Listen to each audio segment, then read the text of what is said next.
bonjour à vous et merci d'être venu. Avec plaisir. De répondre à nos questions. Okay. Alors, quel est ton parcours scolaire?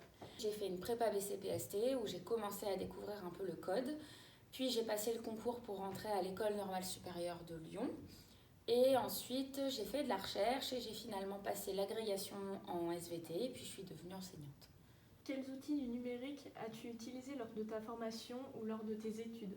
Alors, j'ai utilisé énormément l'ordinateur, ça devenait un outil indispensable.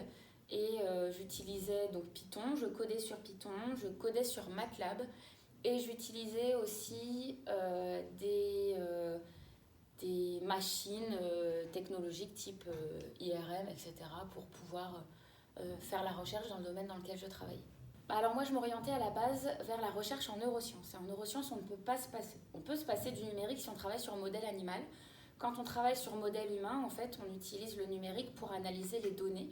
Par exemple, moi, je travaillais sur l'IRM et il fallait étudier, ne serait-ce que sur un cerveau, il fallait comparer des petits cubes de 3 mm de cerveau entre eux.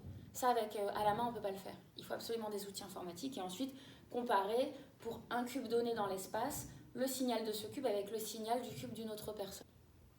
Penses-tu que le numérique soit une filière d'avenir porteuse d'embauche? Ah bah oui.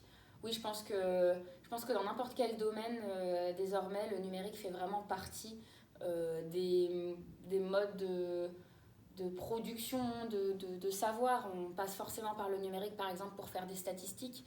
Et les statistiques, on peut en faire dans n'importe quel domaine de recherche, que ce soit des sciences sociales ou que ce soit des mathématiques ou de la physique, chimie, etc. Trouves-tu que le numérique peut être accessible aussi bien aux filles qu'aux garçons? Moi, je trouve que oui. Justement, le numérique a cet avantage, en fait, on peut se mettre au numérique tout seul, on peut être autodidacte. Et il y a même des formations en ligne, donc des formations numériques, sur le numérique qui sont gratuites. Donc moi, je trouve ça accessible. Je trouve ça vraiment accessible. Après, je pense qu'il y a plusieurs freins, mais notamment un frein culturel. Les intitulés de langage de programmation de matériel sont principalement du genre masculin. Faut-il féminiser le vocabulaire? Peut-être. C'est vrai que ingénieure, ça ne s'entend pas qu'on puisse être une femme. Designer, développeur, designeuse, développeuse.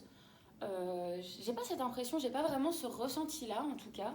Par contre, par exemple, oui, moi dans mon métier, chercheur, chercheuse ou enseignant, enseignante, j'évite d'utiliser le terme prof pour justement montrer que on n'est pas professeur. Comme ça s'entend pas à l'oral, j'essaye d'utiliser des appellations où la féminisation du métier s'entend. Donc enseignant, enseignante par exemple. Penses-tu qu'il faudrait introduire le numérique plus tôt dans l'éducation des filles? Après, oui, il faut rendre attractives les filières de type NSI. Et ça, je pense que le seul moyen de les rendre attractives, c'est que les élèves aient des modèles. Il faut qu'il y ait beaucoup plus d'interaction entre les élèves et des femmes qui ont des parcours avec le numérique. Et c'est justement l'objet de cette capsule, de ce forum. Je pense que vous manquez de modèles. Vous manquez de modèles de personnes, de femmes qui ont fait des études d'ingénieur, de femmes qui travaillent sur le numérique. Et il faut beaucoup plus mettre en contact les élèves avec ces femmes-là.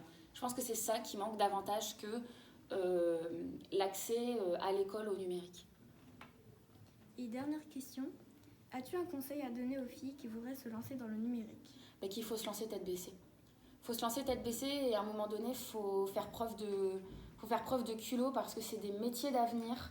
C'est pas uniquement fait pour les hommes, pas du tout. Même si on a l'impression que les centres d'intérêt, par exemple, je sais pas, les jeux vidéo, etc., ça peut être plus... On a plus l'impression que ce sont les hommes qui s'y intéressent. C'est une impression, hein, c'est faux. Il faut y aller, il faut foncer. Il faut foncer parce que justement, un programme fait par un homme ou un programme fait par une femme, derrière, la personne qui l'utilise, elle n'a aucune idée de si c'est fait par un homme ou si c'est fait par une femme. Donc, il n'y aura pas de discrimination. Justement, je pense que c'est une filière dans laquelle les discriminations, elles peuvent être de plus en plus faibles. Il faut foncer, il faut se lancer. Merci. Mais je vous en prie. D'avoir répondu à nos questions. Je vous en prie. Et à bientôt. À bientôt, bon courage. Merci.